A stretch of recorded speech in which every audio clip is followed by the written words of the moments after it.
Bueno, él lo dijo y lo ha cumplido. Él prometió volver después del 15 de mayo. Hoy tenemos a Eddie Montaz, que todavía se debe sentir muy extraño después que ha pasado toda esa campaña, todo ese día de las elecciones, todo lo antes y lo después. Ustedes tienen una armadura especial. Señores, y hoy tenemos también, porque hay detalles que no debemos olvidar, detalles históricos, aunque pienso, y con, tú sabes lo sarcástico que suele ser Freddy Aguas Vivas, yo creo que se está olvidando cada año en lugar de recordarse, y vamos a hablar de Maximiliano Gómez, el Moreno, y Freddy Aguas Vivas tiene mucho que decir porque es el hombre del olor del olvido. Bienvenido, don Eddie Montaz. Como yo le decía, y no crea que no lo voy a decir en presencia de ese gran público que nos ve, que cómo se sienten ustedes después de ese trabajo 24/7 o 25/8, porque es todo el tiempo, de ver cumplido, satisfecho, el trabajo ha sido proporcional al resultado, a pesar de que la fiesta la quieren dañar y casi lo logran. Usted me va a explicar lo bien que se sienten y la fiesta que le dañan. No, primero buenas noches y también buenos días, recuerde. Y buenos días, agradecido por la invitación que me hacen nuevamente a mi casa. Lo prometido es deuda. Pero ya empiezo y les respondo su pregunta.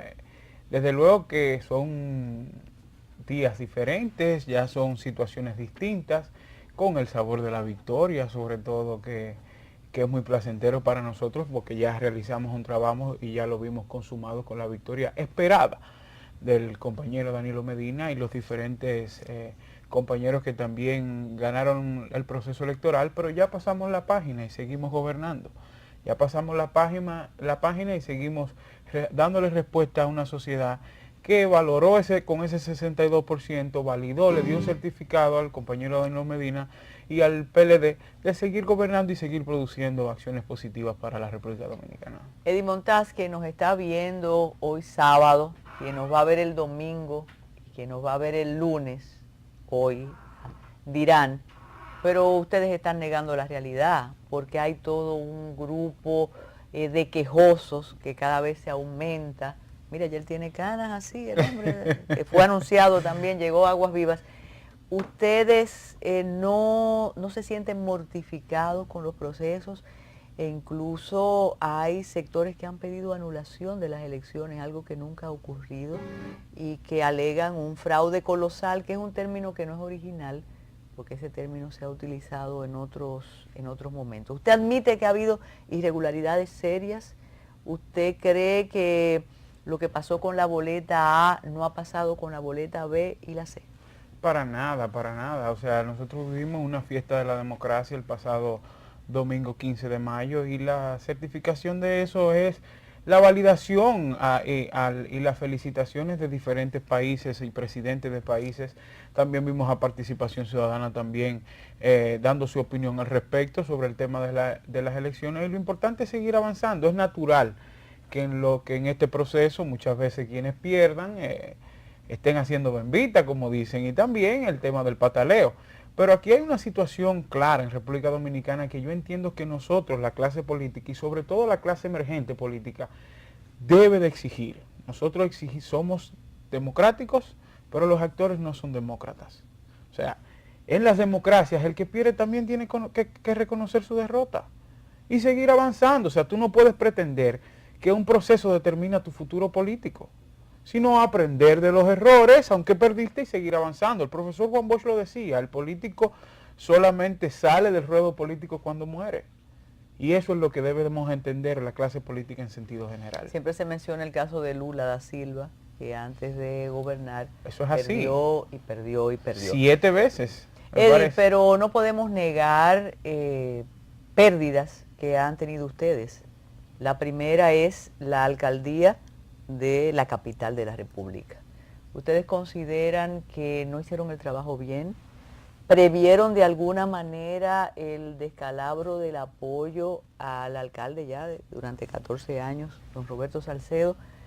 ¿O ustedes se descuidaron en esa plaza y le evaluaron como la posibilidad de perderla y de entusiasmarse con una propuesta diferente? Incluso decían que la propuesta era que el presidente Danilo y el candidato estaba de acuerdo con este joven David Collado, ¿no? No, desde luego que no, para nada. O sea, el PLD en sentido general se abocó a lograr las victorias no solamente en la capital, que lamentablemente perdimos, sino también en los diferentes lugares donde nosotros perdimos. Acogimos de manera democrática que perdimos en esos lugares, pero desde luego que cuando se pierde porque se cometieron ciertos errores. Igual que cuando se gana fue porque se hicieron las cosas mejor que en el otro. Lo importante en este punto es llamar a la reflexión de nuestro partido y para en el proceso siguiente nosotros ganar esos escaños que en este proceso se perdieron y evaluar, siempre evaluar. Esperemos que el partido se reúna post proceso electoral y vamos a evaluar qué pasó y vamos a empezar a corregirlo desde el principio. Bernardo Vega escribió antes y después del 15 de mayo, primero diciendo que 19 encuestas avalaban la posibilidad de un triunfo de la candidatura del PLD, y luego escribió un artículo que dice las encuestas no se equivocaron. Sin embargo, la oposición, que salió fortalecida, o el PRM más bien, y los grupos aliados con un 35%, de alguna manera uno entiende que quieren deslegitimar el triunfo del presidente Danilo Medina. ¿Ustedes analizarán esa posibilidad o sienten que la votación es una ratificación de la obra de gobierno del PLD y del presidente Medina? Desde luego, primero, como ya veníamos diciendo, y recuerdo que en la última oportunidad que tuve aquí hablaba sobre ese tema, del tema de las 19 encuestas que validaban y daban la victoria de Danilo sobre el 60% y el porcentaje que le daba al candidato de la oposición, el señor Abinader, sobre un 30%, algo menos de un 30% era la media. Y yo entiendo que con los resultados de este pasado 15 de mayo, él salió beneficiado, porque si las encuestas le daban menos de 30 y llegó a 35 junto con la alianza con el Partido Reformista, pues entonces salió algo beneficiado. Lo importante es que es lo que nosotros siempre hemos venido diciendo. Ellos tienen que entender y aceptar su derrota. El candidato Abinader, el martes siguiente, después del proceso electoral, se despachó reconociendo la derrota, aunque apuntando ciertos temas que le compraron las elecciones, natural de quien pierde. Y luego, 2 días después, lo veo reclamando y sale reclamando en diferentes escenarios, tratando de respaldar los candidatos locales, atendiendo a que hubo fraude, a que hubo un sistema de irregularidades, pero desde mi punto de vista muy personal, yo entiendo que Luis sabe el problema que le pasó al término de su campaña, y él trata de querer agenciarse ese liderazgo para poder seguir teniendo la fuerza dentro de su partido, que ahora el problema yo asumo que va a ser muchísimo más severo para él. A veces dicen que lo peor es una persona que ha sido aliado y después no, como pasa en los matrimonios. Aquí tendríamos a alguien que podría hablar muchísimo sobre el tema. Y la verdad que la Fuerza Nacional Progresista ha resultado ser un antiguo aliado que no los trata para nada bien. Incluso es de los grupos políticos, por cierto, con una validación escasa, absolutamente escasa, que ha planteado que ustedes son hijos del fraude y que así no se puede gobernar. Somos hijos ahora, y no fuimos durante 20 años que ellos fueron aliados a nosotros. Lo que sí se vio en este proceso es lo que naturalmente se ve o que regularmente se ve con los partidos minoritarios que van aliados a los partidos grandes, no solamente al PLD, sino a todos, que en el momento determinado que deciden de ir solos como partido, no sacan ni la cantidad de votos que sacaría un regidor en un municipio pequeño. Entonces lo que se vio ahora fue lo mismo que se reprodujo en el proceso del 2012 con la APD.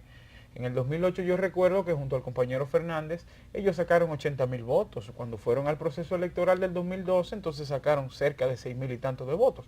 Lo mismo que se produjo ahora, no solamente con la Fuerza Nacional Progresista, sino con los diferentes partidos. Porque es que ellos no han entendido que la sociedad no consume su discurso. La sociedad, ellos no han calado en la sociedad. Cuando eso pase, entonces comenzarán a crecer. Mira, hay otro, porque yo solo no te puedo hablar de los triunfos, aunque como usted mencionó participación ciudadana, participación incluso dice que el conteo electrónico sacó buena nota en la boleta Claro, una Pero ya eso se diferencia de perdió 0,3. las acusaciones severas en contra de la Junta y en contra del mal comportamiento de los políticos, me imagino. Puerto Plata es una plaza muy importante, ha sido una plaza muy importante para el PLD, y así como ustedes ganan Santiago, pierden Puerto Plata. Sí. ¿Es de las pérdidas normales de la batalla o ustedes piensan que algo falló? ¿No evalúan la posibilidad de que el PUM le hiciera un trabajo un poco de zapa ahí en Puerto Plata?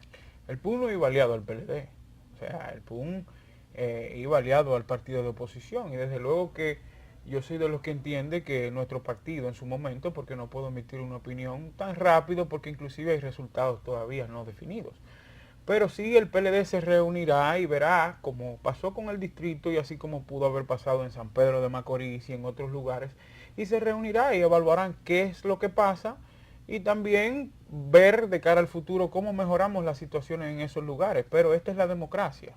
En la democracia tú vas a ganar o vas a perder. Si pierdes, rectificas y tratas de mejorar hacia el siguiente paso. Entonces, si ganas, pues entonces haces un buen gobierno y sigues hacia adelante. ¿Qué hace un político de campaña como usted, que ha trabajado, bueno, meses para que su partido obtuviera los votos que obtuvo?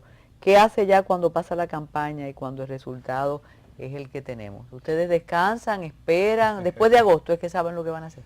No, ya seguimos gobernando, porque usted sabe que somos partido del gobierno. Personalmente yo sigo mi proceso de formación como joven. Voy a una especialización ahora en España en gobernabilidad y campañas electorales, porque que esto es una construcción que todos los días debemos seguir aprendiendo y todos los días debemos seguir avanzando. Quizás por eso es que el PLD sigue en el poder. Muchísimas gracias a Eddie Montaz, que cumplió con la promesa de venir después del 15 de mayo. Ahora vamos a entrar en esos vericuetos un poco sórdidos y dramáticos de la historia y ojalá... Quizá no dramáticos, pero sí bien edificantes. Es un admirador de Freddy Aguasviva, este muchacho. Pero claro, además que Freddy también ganó en Baní. Se ganó con doña Mercedes Rodríguez allá. Ganó arriba y ganó abajo. Él sabe jugar, ¿eh? Muy bien. Sí, hacemos una pausa y regresamos con Freddy Aguasvivas.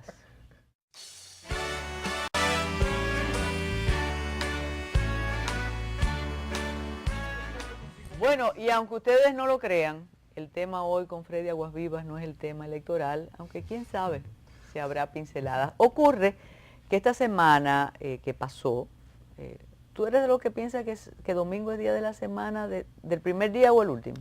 Bueno, se dice que es el primer día de la semana. Bueno, pues la semana que pasó, sí. aunque esto es sábado también, claro. Se cumplió un aniversario más del asesinato de Maximiliano Gómez el Moreno.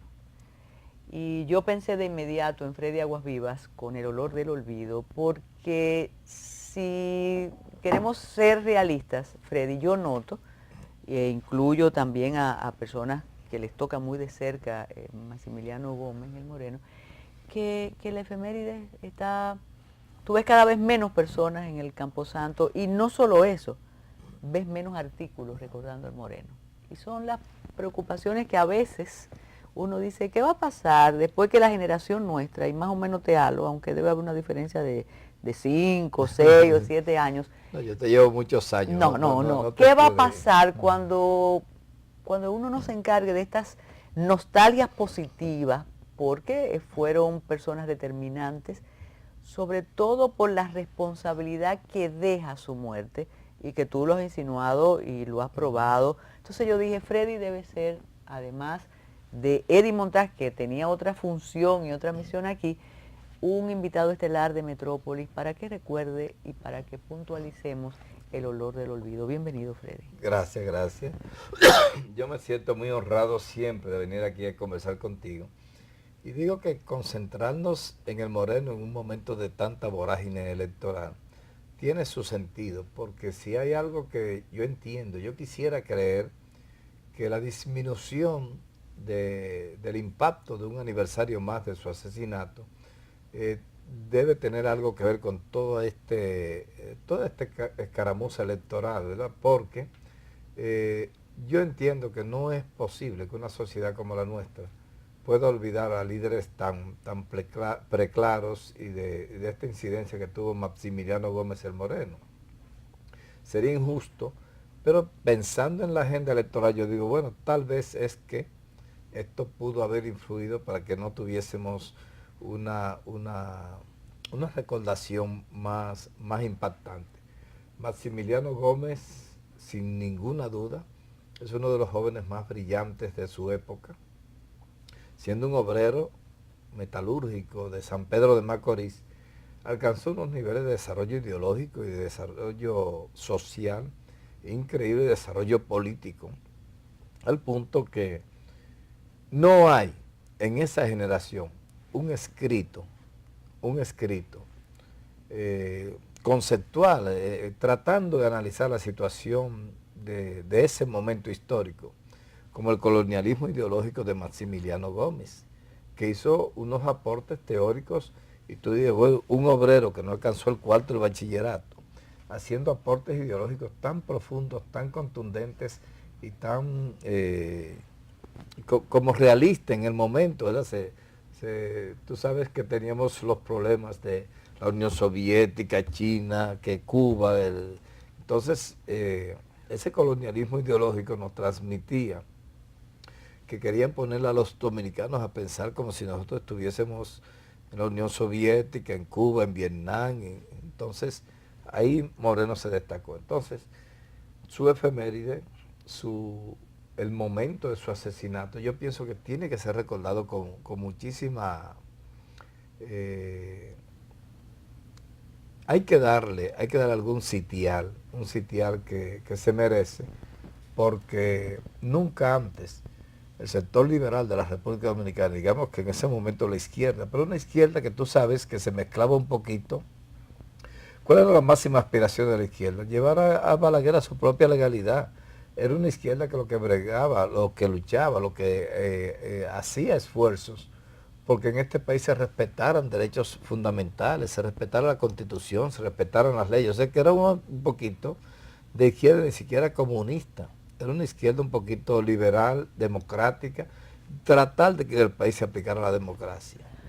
Mira, yo recuerdo a Sagrada Bujosa que te invitó, hicimos un programa especial contigo, inextenso, para hablar del tema. Parece mentira, pero de eso hace muchos años ya, Freddy, hace muchas canas de eso. Sí, sí. Y recuerdo también cómo Sagrada, desde el conocimiento y la vivencia, compartió contigo señalamientos que hay en el olor del olvido, insinuaciones e indicios para imputar a muchas personas que sí sabían y sí tenían que ver con lo que fue el desenlace fatal.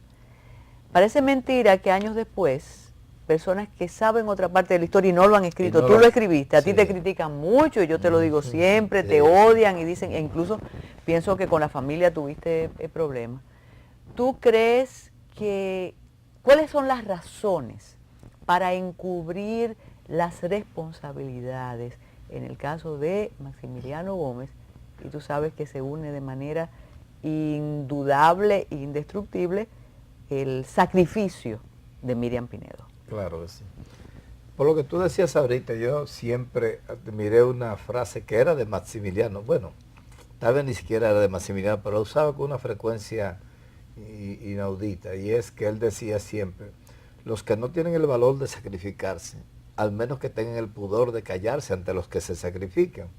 Y entonces esto lo decía precisamente porque en este momento hay muchas personas que saben lo que pasó con Maximiliano, y son muchos los que son cómplices silentes de este asesinato y de este crimen. Entonces, nosotros, por ejemplo, quisimos poner en perspectiva con muchísima seriedad, con muchísima transparencia. Es más, nosotros en nuestro libro publicamos cosas hasta con las que no estábamos de acuerdo.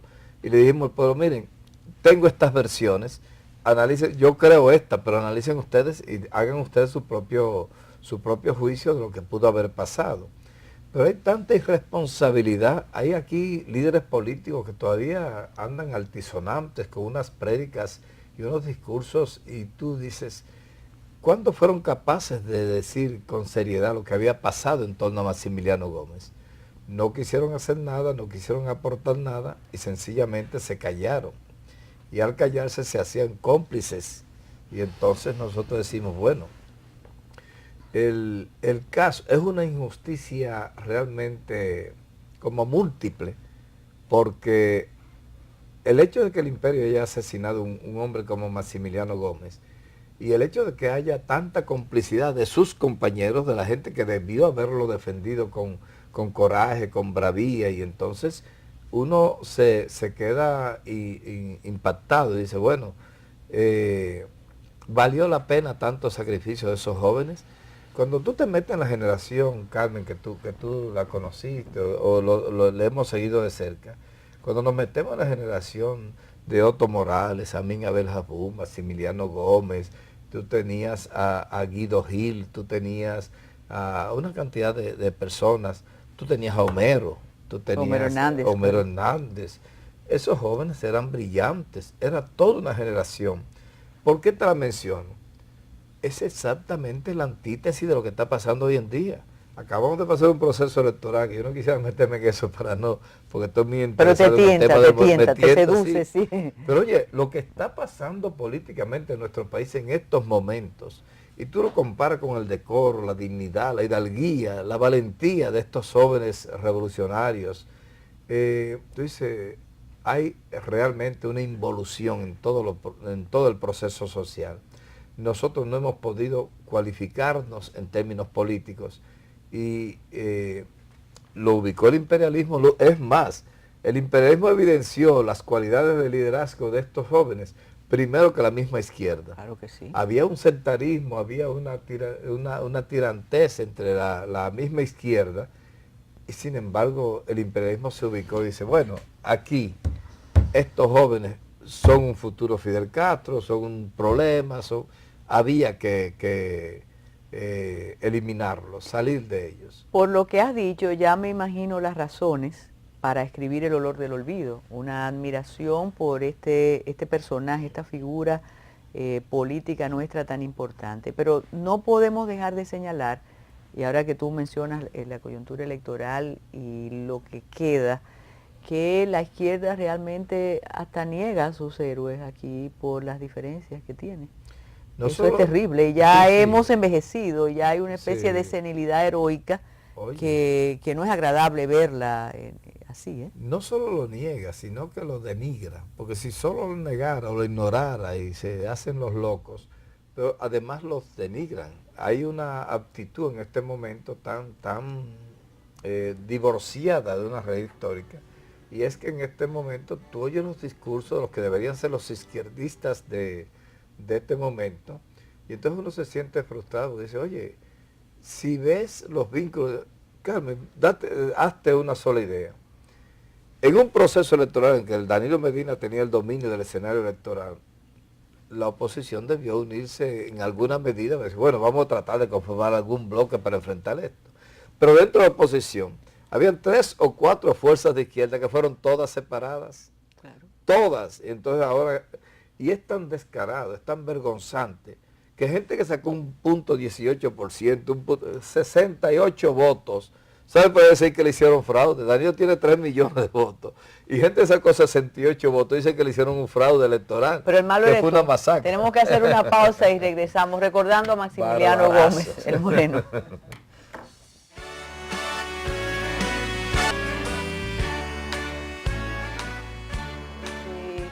No, es que yo he logrado lo que pocas veces se logra, que en medio del fragor postelectoral de personas que trabajaron mucho en este asunto, hablemos de historia Sí. y de todavía hay un entusiasmo. Se nos zafa algunas cositas. Sí, ¿verdad? hay un entusiasmo. Freddy, cuando se publicó El olor del olvido, como decíamos ahorita, no fue agradable, no lo recibieron con aplausos, No. eso siempre ocurre. Sin embargo, no veo otras investigaciones en torno a la muerte del Moreno.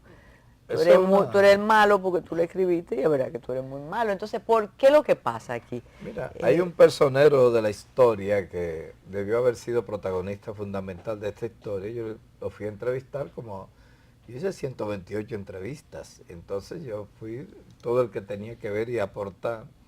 Y le digo, mira, que quiero entrevistar. Yo estoy muy ocupado construyendo el futuro de este país para dedicarme a dedicarle tiempo al pasado. Y digo, oye, pero tú fuiste que dijiste en un periódico Libertad, que yo conservo todavía, que los hechos de hoy tienen sus raíces en el pasado como el fruto de la flor. Un artículo que escribió, los hechos de hoy tienen sus raíces en el pasado como el fruto de la flor. Y entonces se negó a aportar absolutamente nada sobre esto.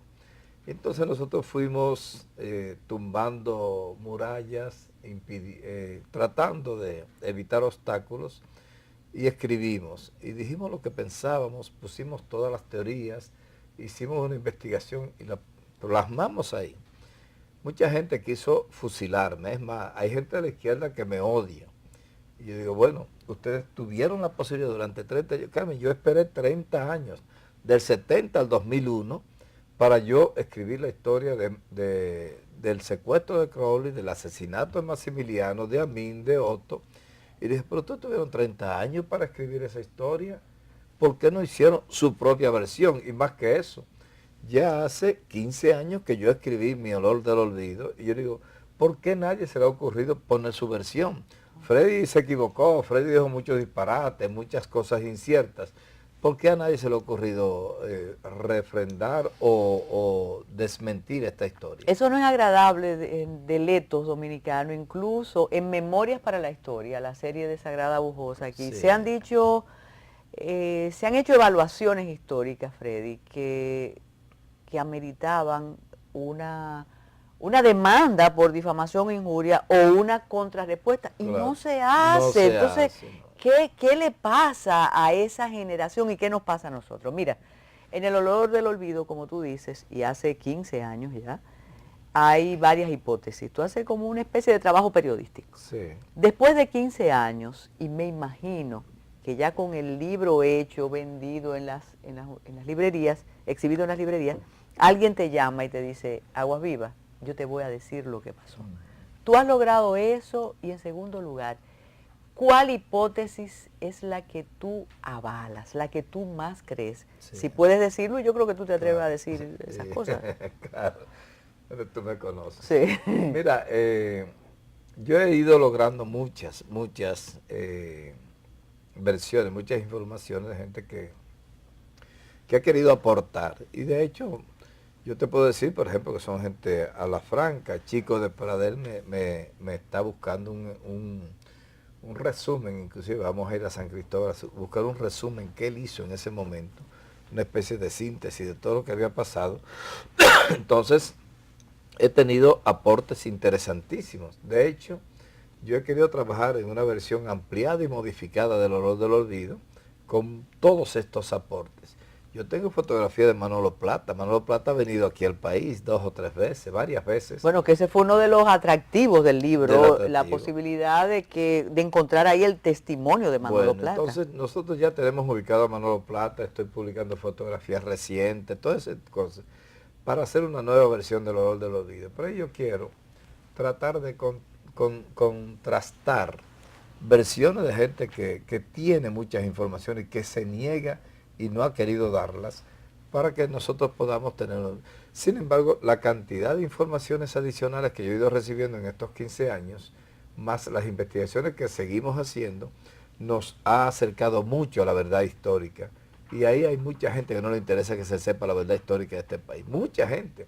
Es más, mucha gente que ha vivido de ese protagonismo histórico y nunca ha querido que se le cuestione ni que se le evidencie como unos vividores de la historia. Entonces, en ese contexto nosotros queremos hacer un libro diferente, más sustanciado, más incluso con la posibilidad, que por eso no he terminado, los procesos electorales y todas estas cosas me han distraído, de integrar a Manolo Plata con una entrevista que yo le voy a hacer. Yo sé cómo encontrar a Manolo Plata, yo sé dónde... ¿Qué edad tiene Manolo Plata ya? Pero Manolo Plata se está acercando a los 70 años ya, porque Manolo... Pero era un jovencito. Mira, para las personas que no han leído El olor del olvido y que no tienen el manejo que por interés y por investigación tiene Freddy, y tenemos de alguna manera nosotros, tú tienes que explicar quién es Manolo Plata.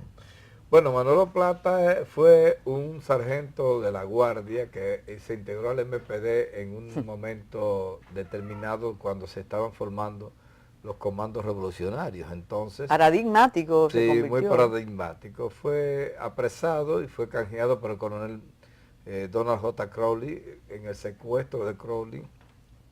Manolo fue incluido entre los presos. Es sintomático que siempre estuviese al lado del Moreno, porque Maximiliano estaba preso en La Victoria, donde estaba Manolo Plata también. Entonces, cuando se van a Europa, Manolo Plata se empecina en siempre ser como el guardaespaldas del Moreno. Su brazo derecho, su asistente, todo quería estar al lado del Moreno permanentemente. Y todos sospechamos que Manolo Plata tenía una vinculación con la CIA y que fue el elemento que la CIA utilizó para crear la celada en la que se le iba a eliminar la vida al Moreno primeramente, y después Manolo Plata fue personalmente quien asesinó a Miriam Pinedo. Él la metió en el baño, él la apuñaló, él le dijo a los compañeros que después que hizo los interrogatorios, les dio para que fueran a comer helado en lo que él la apuñalaba. Él la metió en el baño y en el baño empezó a darle puñaladas para que con la ducha abierta, cuando fuera fluyendo la sangre se fuera por la cañera. Y entonces esto hizo Manolo Plata. Asesinó al Moreno en complicidad con la CIA y entonces asesinó a Miriam Pinedo en un acto de barbarie, porque Miriam Pinedo no solo era la madre de 4 niños que estaban ahí en su apartamento, sino que era la esposa de Otto Morales, que hacía 6 meses apenas que había sido asesinado por las fuerzas balagueristas de los Yankees y Balaguer, y entonces un secretario general del MPD había sido asesinado.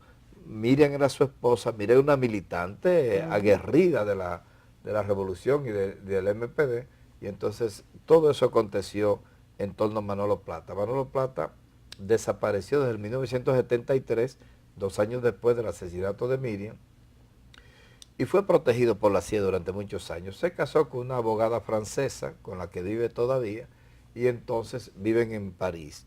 Es en las afueras de París, pero está en la urbe, y entonces Manolo Plata es realmente el asesino del Moreno, pero el instrumento que utilizaron los norteamericanos para asesinar al Moreno, pero fue el asesino material de Miriam Pinedo. Eso lo sabe Pocholo, eso lo saben todos los que estuvieron en ese momento, todos los canjeados por Crowley saben que fue Manolo Plata que hizo esto. Freddy, ¿hay algo que mantiene el interés y el misterio en este caso y su secuela? Porque ahora que mencionas los hijos de Miriam Pinedo, hubo momentos, por periodos, hace 10 años, 15, que uno de los hijos intentó y se presentó en los medios y dijo que él iba a hablar la verdad y que él después, un misterio, creo que habló de un atentado. Murió. Entonces, la cadena misteriosa parece que avala el asunto de la CIA. Sin embargo, Freddy, había otros dirigentes políticos tan aguerridos como Maximiliano Gómez en la época, que no fueron perseguidos de esa manera, es decir, no fueron buscados ultramar, como pasó con Maximiliano Gómez. ¿Por qué tú atribuyes eso? ¿Por ser la cabeza del MPD? Ni ultramar ni intramar. Lo que pasa es que, mira, una vez en una ocasión, Carmen, Fausto Rosario, un periodista brillante, le hizo una entrevista a Pau Castro, una entrevista muy profunda, muy visceral, porque él narró muchísimas cosas. Y le decía, mira, pregúntale a fulano, ¿por qué cuando estábamos en la pata del Castellano, que matamos a fulano y a fulano, él que estaba en medio salió con vida? Di que se escapó, Y entonces eso le decía, es que teníamos instrucciones de que a fulano de tal no lo podíamos tocar. Para darte un ejemplo, Fafa Tavera cayó preso el 9 de junio, en el momento en que el secuestro se dio el 24 de marzo, abril, mayo. En junio que cae preso, el día 5 de junio cae preso Héctor Ortiz. Y sin embargo, el 9 de junio apresan a Fafa Tavera en la noche en un carro de una Chocín azul, viniendo de Santiago para la capital, él solo, sin que nadie lo viera, y Fafa Tavera fue apresado y fue llevado a una cárcel sin torturar. Y entonces yo te digo, absolutamente todos los que estaban involucrados en el secuestro, después del secuestro, todos los dirigentes fueron asesinados. Fueron asesinados Otto Morales, fue asesinado Amin Abel, fue asesinado Maximiliano, Miriam, fue asesinado, todos fueron asesinados. Todo el que estaba involucrado en el secuestro de Crowley fue asesinado. Fafa fue apresado y llevado a La Victoria sin ningún tipo de de consecuencia. Entonces yo te digo, oye, ¿por qué esa política discriminatoria de los organismos de inteligencia y de represión del Estado? De que a unos sí y a otros no. Entonces, son cosas que hay que explicarlo para la historia. Otra pausa y regresamos con Freddy Aguas Vivas recordando a Maximiliano Gómez el Moreno.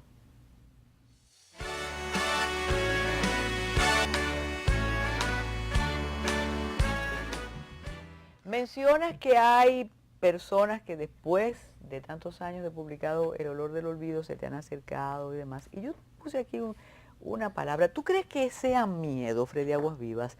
O ese acotejo criollo, que yo sé quién tú eres, tú sabes quién yo soy, pero es mejor dejarlo así. ¿Qué pasa con ese caso? Y tenemos que involucrar también a personas muy apreciadas por ti, por mí, familiares del Moreno, que tampoco han querido mover la losa mucho. Para nada. Mira, yo pienso que sí, que es miedo. Es un miedo encubierto en tanta, no, que prudencia, que discreción, que eso no es momento de hablar, que el tiempo, que la oportunidad. Es miedo. Es miedo porque, mira, hay, por ejemplo, tú eres abogada y brillante. Ya no, Hay un axioma muy fundamental de que si tú eres conocedora de un delito y no lo denuncias, no lo procesas, tú eres cómplice de ese delito. Entonces, ¿qué pasa?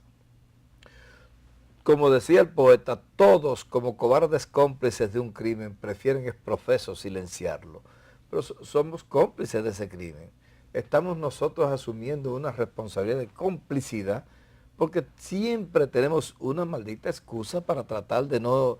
La verdad histórica, Carmen, es tan fundamental. Esta generación anda perdida.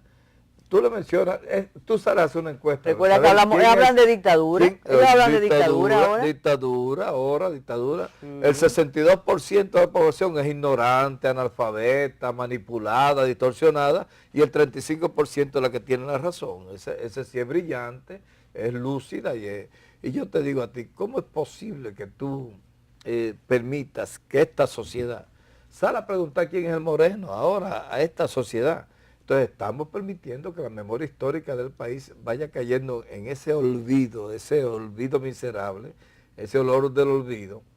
Entonces nosotros decimos, no es posible que tú encuentres una excusa valedera para tú ocultar los hechos que tú dominas con precisión. Y gente que fue protagonista de esos hechos se ha negado todo el tiempo a hacer sus aportes. Pues yo digo, ok, no le aporten a Freddy Aguas Vivas, y tú crees que yo me voy a hacer famoso por esa vaina, pero haz tu propio aporte. Haz tu propia denuncia, presenta tu versión, di que tú viste, que tú viviste. Hay gente que no se ha atrevido a escribir media palabra de eso. Es más, cuando nosotros estábamos, Platón y yo y ese grupo de izquierdistas, estábamos tratando de descubrir, íbamos adentrándonos en tantos vericuetos de la historia de ese momento, que me dijo, Freddy, pero vamos a hacer una historia de la izquierda de esas décadas del 60 y 70 y 80. Y yo les mira, sería muy amplia, sería muy diversa. Y hay otros que son los que deberían hacerlo. Cuando yo presentaba el libro, dice, bueno, ¿por qué yo tengo que asumir esa cosa? Y digo, bueno, porque en 30 años que se le ha dado esa historia, aquí nadie se ha atrevido a decir la verdad de lo que pasó con el secuestro de Crowley y los asesinatos de todos los revolucionarios. Freddy, ¿qué pasa con la desclasificación de documentos? Tú sabes que aquí... Bueno, Bernardo Vega ha logrado la desclasificación de documentos claves para explicar el Trujillato y para explicar el golpe de Estado, por ejemplo, y para explicar después complicidades en el post, con la revolución también. Con este hecho, ¿qué pasa? Ocurre en Europa, se le atribuye a la CIA, pero ¿qué pasa con esos documentos? ¿Hay acuerdos privados que permitirían que esos documentos no se conocieran? Mira, yo creo que ya deberían estar. Yo recibí la obstrucción, 85 documentos, ellos me señalaron específicamente, estaban vedados, que yo solicité, estaban vedados, todavía no estaban desclasificados.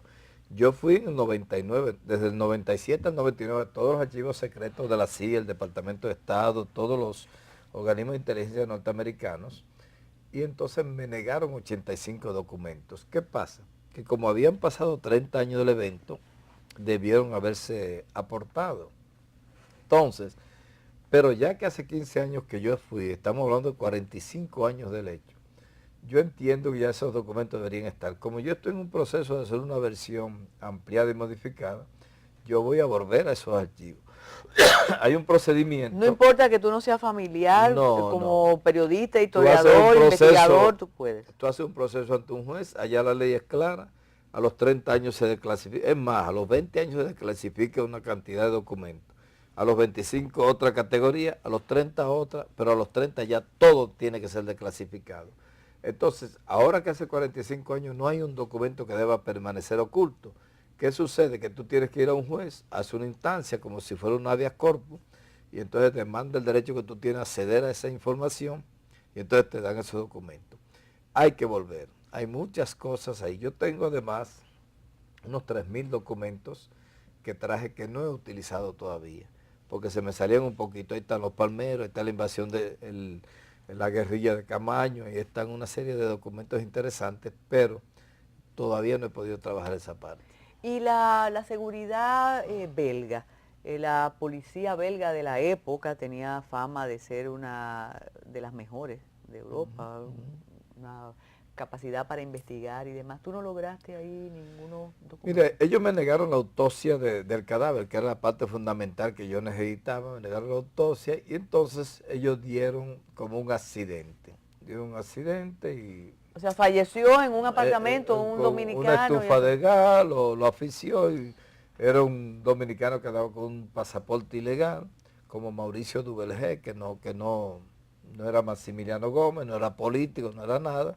Un ciudadano común murió en esas circunstancias. Tú no has mencionado la especie de la trampa que le hizo, supuestamente que le hizo Miriam Pinedo, que le tendió Miriam Pinedo al Moreno, y la otra posibilidad de una relación entre ellos. Tú no tienes eso como favorito. Tú descartas esas hipótesis. Mira, todo el grupo se fue a la discoteca Los Ángeles Negros, era sábado en la noche, y se fueron a disfrutar el grupo. Maximiliano tenía 2 días que había llegado a Bruselas desde París, pero sale huyendo de París a un atentado que se le denunció Peña Gómez de que estaba siendo montado un atentado para asesinarlo en París. Él entiende que se va huyendo a Bélgica 2 días, había llegado el jueves de esa semana, era sábado, y entonces Maximiliano Gómez, con todo el grupo, se van a una discoteca latina, se llamaba Los Ángeles Negros, a tomarse una cerveza. Entre las 11 y las 12 de la noche regresan, y resulta que parece que estaba un poquito enjambrado, porque Miriam le ofrece hacerle un chocolate a Maximiliano, pero un chocolate normal. Maximiliano vivía en un apartamentico que era en el descanso de una escalera, que es un cuarto donde tú tiras esos cuartos que le llaman, ¿cómo le llaman ustedes los ricos? Los cuartos de, esos cuartos que tú tiras todos los motetes y todos los tereques, ¿verdad? Entonces, ese cuartito se habilitó con una camita muy estrecha, un cuartito de 12 metros cuadrados. Como vivían la cantidad de dominicanos y de caribeños, exacto, y de latinos allá en Europa. Y entonces Miriam era la que ocupaba el apartamento con sus 4 hijos, y baja a ponerle un chocolate a Maximiliano Gómez, y entonces eran las 12 de la noche, existía frío, prenden la estufita del calor, y estaban tomándose su chocolate. Entonces, en esas circunstancias que aparecen los 2 cadáveres, incluso aparecen los 2 cadáveres desnudos. Entonces tú tienes que ver si en el momento se trataba de una estratagema o una coartada de los norteamericanos, de tratar de presentarlo como 2 personas que estaban teniendo relaciones sexuales y perecieron porque no cuidaron la estufa.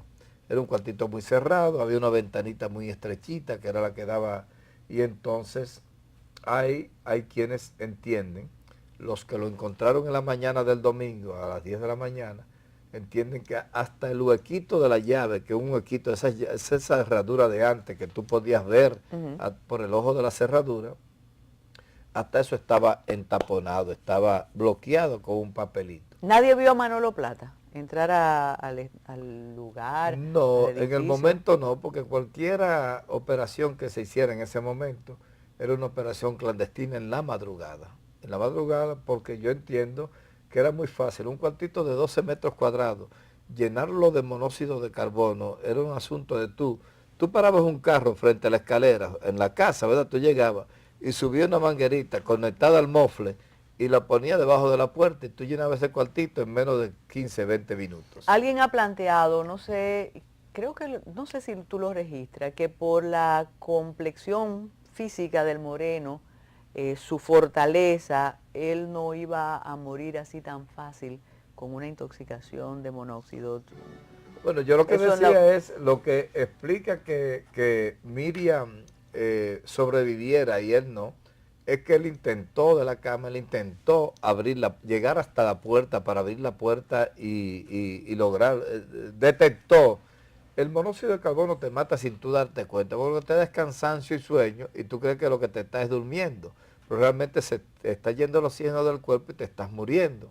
Pero él intenta llegar hasta la puerta y está babeando, cuando lo encuentra todavía estaba babeando y estaba un poquito, parece que fue en esos momentos que murió. Entonces, pero Miriam queda en la cama. El monóxido de carbono por su peso es más concentrado en la parte baja de la habitación, porque por el peso sencillamente el moreno cayó al suelo. Entonces el moreno estaba absorbiendo toda la parte pesada del monóxido de carbono. Como Miriam quedó en la cama a una cierta altura, medio metro, qué sé yo, un pie y medio, entonces puede ser que ella sufriera menos los embates del monóxido de carbono porque Miriam se salvó.